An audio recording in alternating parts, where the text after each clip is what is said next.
Assalamualaikum warahmatullahi wabarakatuh. Berikut merupakan tata cara penggunaan aplikasi Sikopsi. Kemudian lanjut pada menu saham bagian anggota.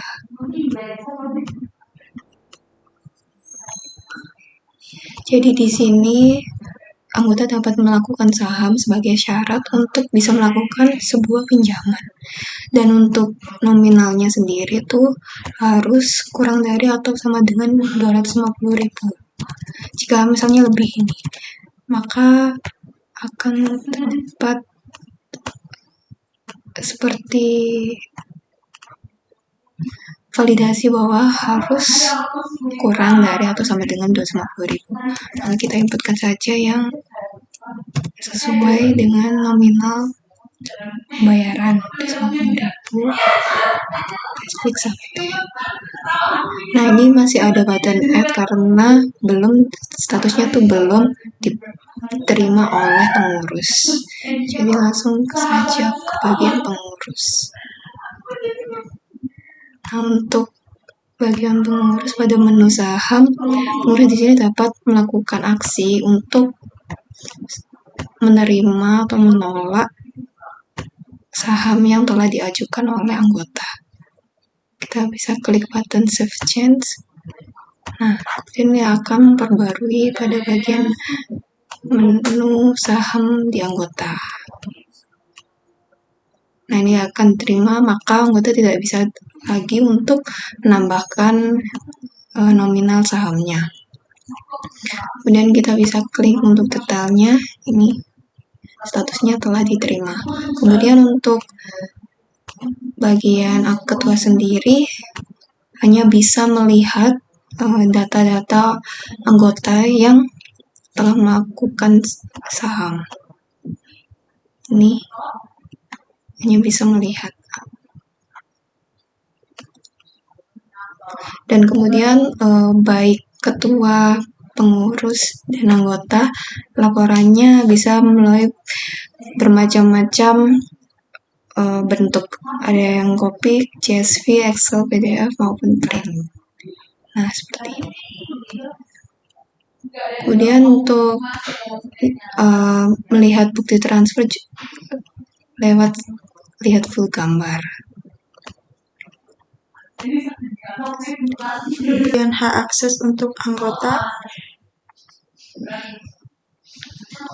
Pada bagian menu tabungan, anggota dapat membayar tabungan dengan jumlah yang bebas tanpa ada ketentuan minimum atau maksimum. Menabung ini bersifat opsional sehingga anggota bisa memilih untuk menabung atau tidak. Misalnya, kita ingin menabung sebesar 5 juta. Pada tampilan ini kita bisa memasukkan nominal serta bukti pembayarannya. Lalu setelah sudah dimasukkan semua, kita bisa submit. Setelah disubmit akan menjadi status diproses karena untuk menyetujui pembayarnya akan dilakukan oleh pengurus. Nah, untuk pengajuan tabungan ini jika masih berstatus diproses dapat dihapus oleh anggota. Namun jika pengajuan telah ditolak atau disetujui oleh pengurus, maka pengajuan tersebut tidak dapat dihapus pengajuannya. Selanjutnya pada bagian menu tabungan untuk hak akses pengurus. Di sini pengurus memiliki tugas untuk menyetujui atau menolak pembayaran tabungan yang dilakukan oleh anggota di menu tabungan tadi.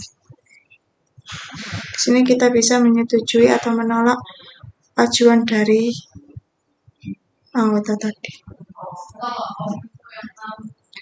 Kita juga bisa melihat full gambar.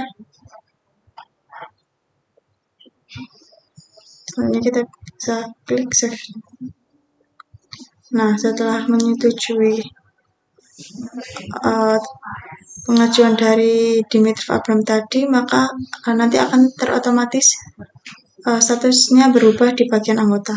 Lalu selanjutnya pada bagian hak akses admin, pada bagian menu tabungan, Pada bagian hak akses ketua, ketua hanya memiliki akses untuk melihat data tabungan tanpa bisa melakukan tindakan apapun terhadap data tersebut.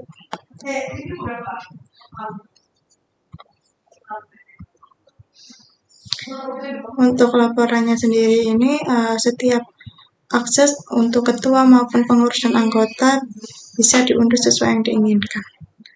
Misalnya untuk print.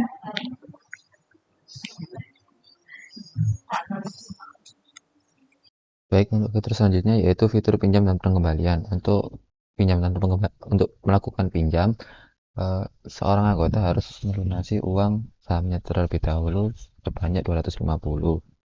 Jika sudah, maka user bisa melakukan pinjaman. Sebagai contoh, di sini kita login sebagai anggota.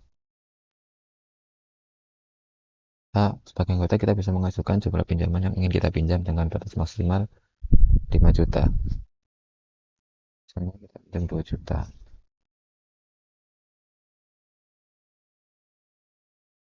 Nah, maka akan muncul status diproses dan juga detail dari akan muncul status diproses. Kemudian nantinya peminjaman ini akan bisa dikelola oleh pengurus.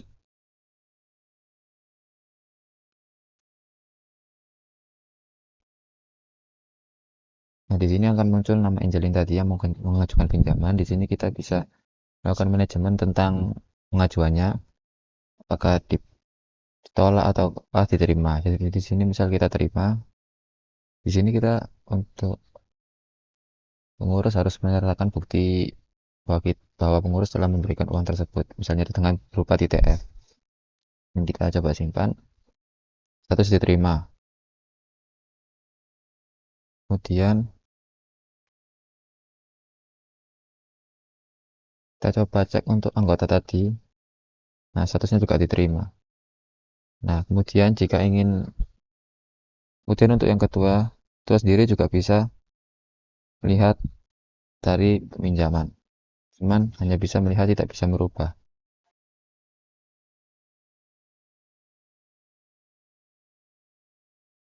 Tampilannya sama seperti milik user, tetap tampilannya sama seperti pengurus, cuman dia tidak bisa melakukan pengeditan di sini.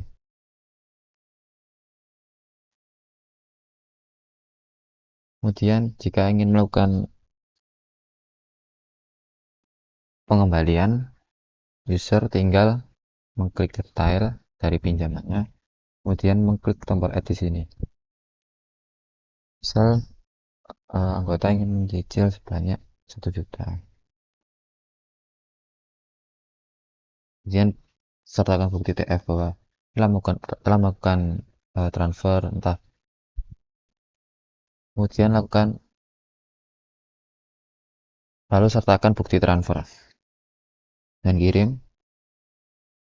Sama seperti tadi, maka statusnya akan masuk di proses. Kemudian untuk pengurus, untuk mengkonfirmasi dari pembayaran cicilan tadi, juga sama mengklik detail.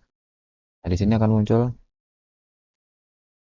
pembayaran cicilannya tadi. Kemudian manage. Nah, di sini kita bisa melihat uh, berapa jumlah yang dicicil, berapa jumlah pembayaran cicilan yang dilakukan. Di sini juga bisa lihat full gambar jika tidak kelihatan. Nah, di sini juga sama, diterima atau tidak. Misalnya diterima. Save. Kemudian kembali ke anggota. Kemudian di anggota nih di sini tadi kan sisa cicilnya masih 2 juta karena masih diproses. Namun dan juga pengembaliannya juga 0. Kemudian ketika kita refresh, nah ketika satu sudah diterima maka sisa cicilan akan dikurang, maka jumlah pengembalian akan masuk ke sini dan sisanya akan masuk ke sini. Jadi jumlah pinjamnya 2 juta, pengembaliannya 1 juta dan sisanya 1 juta juga. Untuk user bisa melihat detail dari pembayarannya tadi. Apakah diterima, ditolak dengan keterangan sebagainya. Untuk pengurus juga sama, bisa melihat detailnya tadi. Untuk ketua juga sama, saya melihat juga. Oke, Angelin, detail. Di sini akan terlihat jumlah pengembalian yang dilakukan oleh anggota. Untuk timelinenya juga sama. Sekian penjelasan mengenai penggunaan fitur-fitur dalam aplikasi Sikopsi. Sekian, terima kasih.